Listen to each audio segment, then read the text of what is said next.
again on a rainy Tuesday. The kind that made grocery store windows fog up and shopping carts squeak like old dogs. 11-year-old Jamie stood beside his grandmother at checkout line 3, clutching a brown paper list that crinkled softly in his hand. He didn't like lists never had.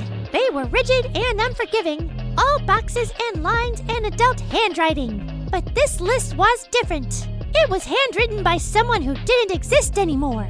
His grandfather, 3 years gone, but somehow still here in that soft, looping script that curled every G and crossed every T with a flourish that made them look like dancing flags. Jamie had found it last weekend tucked inside an old cookery book labeled for rainy days only. It was just one sheet dot, one list dot, no title, no explanation. But the moment he read it, he knew it wasn't for groceries. Not really. The list read, red apples firm. Not waxy, one spool of green thread, a small wooden box, empty salt, paper stars folded. At first glance, it looked like nonsense, but Jamie knew his grandfather.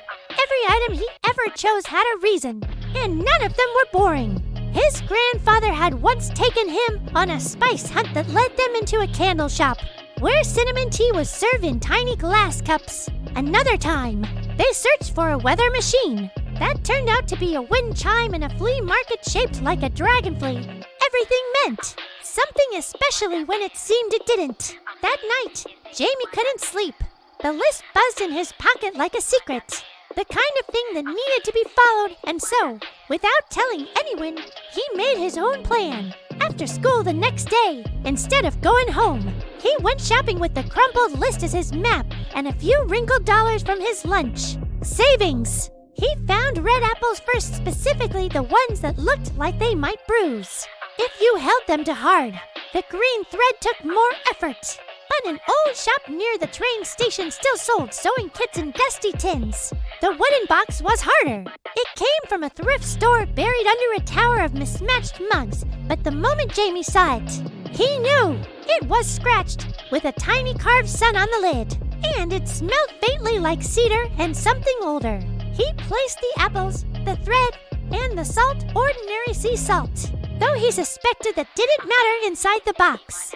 All that remained were the paper stars. He remembered making those with his grandfather once when the power had gone out, and the rain had filled the backyard like a moat. His grandfather had taught him how to fold the strips of paper so the points would puff just right.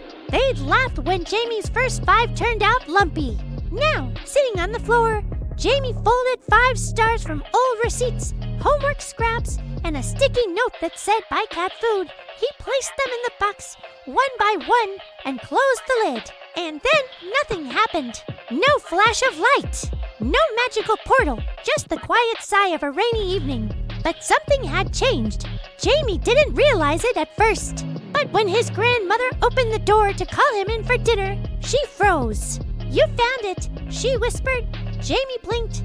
What? She walked over, knelt beside him, and touched the box with trembling fingers. Your grandfather's memory box, she said.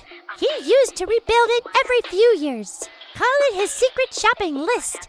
Jamie stared at the box like it had grown wings. He said every item was a memory one from a trip, a day, a moment he didn't want to lose. He would recollect them to remind himself that magic isn't about spells or fairy dust. It's about remembering where you felt full. Then she opened the box. The apple smelled like the orchard where Jamie had picked his first one.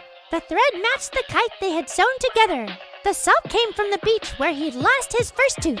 And the stars, oh, the stars held creases still warm from fingers learning what patience meant. Tears lined her eyes, but she smiled. Jamie looked at her. I thought it was a puzzle. She shook her head.